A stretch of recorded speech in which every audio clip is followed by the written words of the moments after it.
Good evening, Emerson Eagles. So Kirby and I are not out camping right now. He's right here with me. We are doing one of our favorite things when it starts to get nice and cool outside and the air starts to feel like fall. We like to sit outside with our little fire pit, and sometimes we read books out here and sometimes we just stare at the stars. When we're out here reading tonight's book, you might hear some of the cars go by on my street. You'll definitely hear some of the airplanes. I hear an airplane going by right now. Those are just some of the sounds in my neighborhood. Like we sit when we do our mindfulness minutes every morning and you listen to the sounds in your classroom. The sounds of my neighborhood are cars and airplanes and every once in a while a motorcycle. I think it's too early. Sometimes when Kirby and I are out here late at night, you can hear one of the big owls that I have in my big trees, my big pecan trees. You can hear the owls out here. I don't think we're going to hear them tonight, though. It's too early. Kirby gets a little excited being outside. He's being a little bit playful right now. We'll see if he'll settle down. The story that I'm going to read to you tonight is about friends. I love this story. It's such a sweet story. You know, one of the things that I love, and I tell people this all the time, I love that Emerson has such diversity. Everybody is coming from such different places. We all look different. We sound different. Some of us talk different. Some of us have different ideas and different feelings. This one is about friends, two friends who are very, very different from each other, but they're actually very good friends. This book was recommended to me. My Miss Bustos, our fifth grade teacher, Miss Bustos, gave me this book to read, and I'm excited to read it. It's called Farfallina and Marcel. Now, those of you who have Miss Bustos, you know her little boy's name is Marcel. So she probably got this. She's probably really excited, or Marcel's going to be really excited to hear this story tonight. Hi, Marcel. I know you're going to be listening. Farfallina and Marcel. It's by Holly Keller. I put my glasses on, otherwise I'm not going to be able to see the words. Kirby, are you going to be a good boy? Probably not. It's okay. I still love him. This book is dedicated to John and Josie. Here's the picture, the first picture. So you see on that page, it's like a caterpillar on some leaves. Oh, Kirby's looking at it too. The computer's on a table, so you can't see Kirby. The rain fell all morning. It splattered on the pond. It splashed on Farfallina's leaf. She found a dry spot and ate it. So that's what she's doing. She's eating the leaf. Kirby's licking the table there. Here's the next picture. There's Farfallina eating the leaf. There's a new little guy down here. Here's Farfallina and this little guy. I'm going to make a guess. If this is Farfallina, I'm going to make a guess that this is Marcel. Hey, said a little voice. You're eating my umbrella. Farfallina peered over the edge. A small gray bird was huddled underneath. Farfallina liked his soft feathers and his gentle eyes. I'm Farfallina, she said, and she slid down to the ground. My name is Marcel, said the bird. He liked Farfallina's smile and her pretty colors. So there they are, down on the ground together.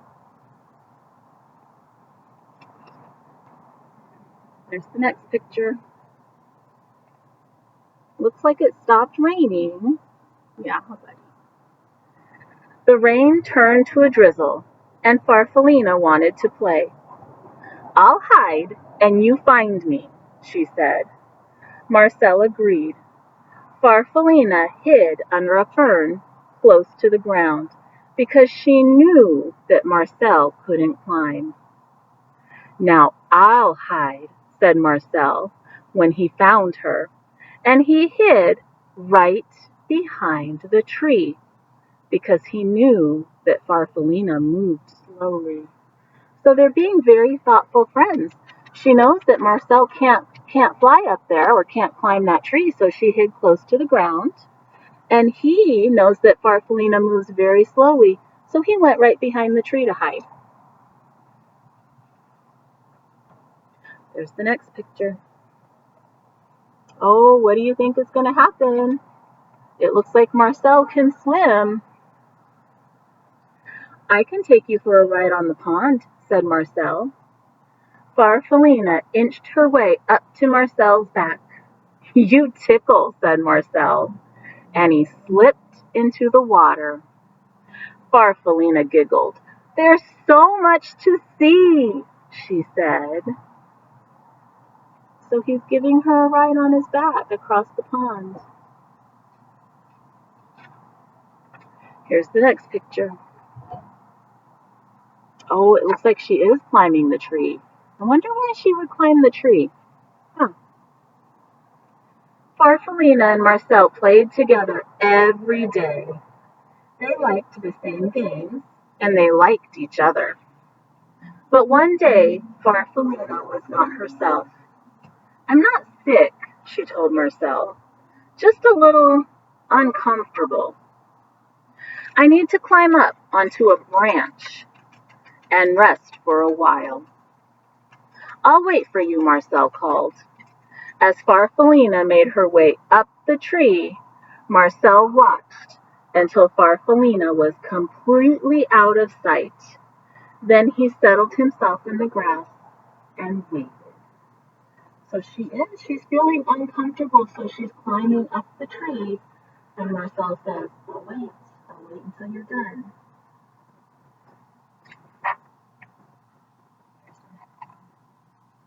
There's Marcel waiting. The next page, it looks like here's Marcel. This looks like a new guy. I wonder what's going on here. Night came, and then morning, but Farfallina didn't come down. Marcel called to her, but she didn't answer. He was very worried and terribly lonely. Weeks went by. The afternoons grew longer and warmer, and Marcel went to the pond. He was growing, and when he looked at his reflection in the water, he hardly recognized himself. So weeks have gone by. Farfallina's been gone for weeks. She's climbed up that tree. She's been gone for weeks. And Marcel himself, this is Marcel. He's changing. He's changing so much that when he looks at himself in the water, he doesn't even recognize himself. Here's the next illustration, the next page. I think Marcel might still be looking for her. Oh, Kirby found a bug to chase. He went back to the tree every day to look for Farfallina, but she was never there. And after a while, he gave up. At the top of the tree, Farfallina was snuggled in a blanket of glossy silk. She was growing too. I think you guys know. I think you know what's happening to Farfallina up here. So Marcel has done some growing. Farfallina's up on a branch. She's all nestled up in some silk. Farfallina's changing. I think we were right. Here, something's happening here on this branch. And then over here on this page, what do we see on the flower? The sky was blue and clear. The morning, she was ready to come out and open her beautiful wings. She had no idea how long she had been up in that tree, and she floated down to find Marcel. "I'll just wait," said Farfallina. When she didn't see him, she sat on a flower. So that morning was bright and clear when she decided to open her wings, and she floated down to a flower to wait for Marcel. She didn't see him, so she's waiting. There's the next page. There's the next page. I see Farfallina. I'm going to make a guess that this beautiful bird is Marcel. Night came, and then morning, but Marcel wasn't there. Farfallina was tired and confused. She fluttered around a bit and went to the pond. The pond was glassy smooth except for the ripples made by a large, handsome goose, who was swimming in solitary circles. Farfallina shivered with disappointment. So she's looking all around. She can't find Marcel. She just sees this one solitary goose. One goose all by himself, just swimming around in circles. There's the next page. They're face to face. It looks like they're going to meet each other. She went to the pond every day to look for the small gray bird named Marcel, but he never came. One morning, the goose stopped his silent rounds and spoke to her. "You must like it here," he said. Farfallina fluttered a bit. "I've been waiting for a friend," she said sadly. "But I don't think he'll come." You can even see, I don't know if I can get the glare off the picture. She's got a sad face. She's making a sad face there. There's the next page. Something looks familiar here to me. I think I've seen something like this before. Marcel liked her smile and her brilliant colors. "I know how you feel," he said. "I lost a friend too. She vanished into thin air." Farfallina liked his sleek feathers and his gentle green eyes. "A ride around the pond might cheer you up," Marcel said. Farfallina thought it would, and she settled herself on Marcel's back. So he's trying to cheer her up. He's feeling sad too. He's been looking for a friend and he can't find his friend. They're both feeling sad.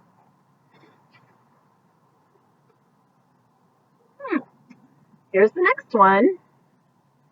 So here they are. She's still riding on his back.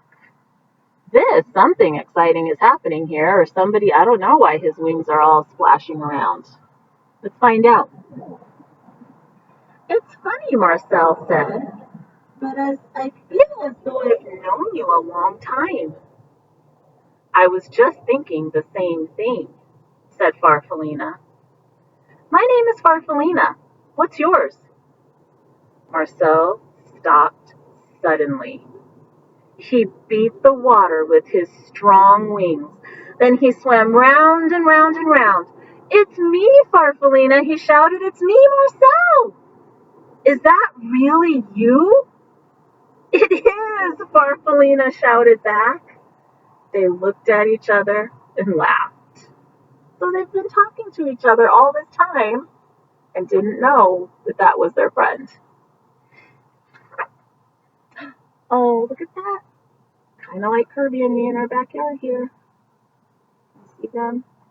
Not snuggled up in the nighttime. By evening, they had explained everything, and they fell asleep, smiling under the stars. Here's the next page. So here they are together. Something's happening over here with the trees. If you drive up north, the same thing is happening with our trees here. It looks like it's fall. Farfallina and Marcel spent the rest of the summer playing just as they had before. Marcel was careful not to fly too fast because he knew that Farfallina couldn't keep up. Farfallina didn't hide in the flowers because she knew that Marcel would never find her. That's very thoughtful. He knows that when they're playing, he can't fly too fast because she won't be able to keep up, even though they both fly. He's being a very thoughtful friend and not flying too fast. And she knows, look at those beautiful colors on her wings. She knows that when we play hide and go seek, I can't hide in the flowers because then my friend will never be able to find me. Very thoughtful of those two. And when the leaves on the trees around the pond turned red and gold, they decided to go south together. That's the end of the story. Farfallina and Marcel. Thank you, Miss Bustos, for letting me read this story. Thank you for loaning me your book. This book is in Miss Bustos's room. You know how eager she is to share. I don't know if you guys realize it, but we have those 2 little free libraries on our campus. There's one over by the first grade classrooms, and then there's one over by the 5th grade classrooms. Those little free libraries, those were set up by Miss Bustos, and the books that come in there, those books are from Miss Bustos as well. So she's somebody who definitely loves to read. She's a great resource to have. All right, guys. Kirby is exploring the backyard. I'm going to turn off these 2 lanterns so that he and I can just look up at the stars before a busy day at school tomorrow. I hope you guys have a good night. I'll see you in the morning. Big kiss, big hug. Good night, guys.